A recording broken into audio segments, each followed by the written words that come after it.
Akala natin hindi ito dahilan para mawala yung momentum natin. Ito ay malaking dahilan na napapatunayan ko to sa buhay ko. Distractions. Maraming distractions na meron tayo sa mundong ito.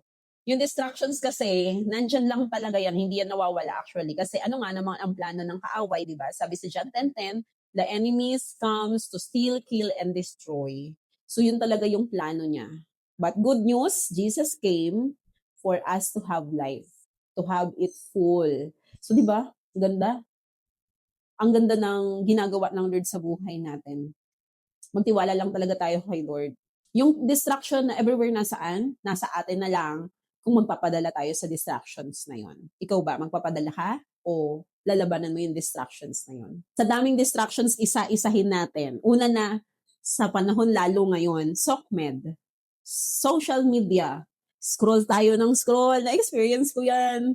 Mapapansin mo, hindi naman nauubos yung ini-scroll mo dyan. Yung nauubos na yung oras mo kaka-scroll, tapos wala ka nang nagagawa, wala ka nang na-achieve, yung goal mo nasisira pa. Hindi mauubos yung mga makikita mo sa social media. Kahit anong platform pa yan, YouTube, TikTok, Facebook, Threads, kung ano-ano pa, hindi talaga mauubos. Lahat ng meron dyan. Bakit? Millions of users everyday nag-upload around the world. Hindi talaga yan mauubos. Sila nagtatagumpay na, yung mayaman na, baka ikaw, kakapanood mo lang sa kanila, ayan, stuck ka pa din. Di ba? Kaya, wag nating sayangin yung oras, yung regalong oras ng Diyos sa atin para may gawing makabuluhang bagay.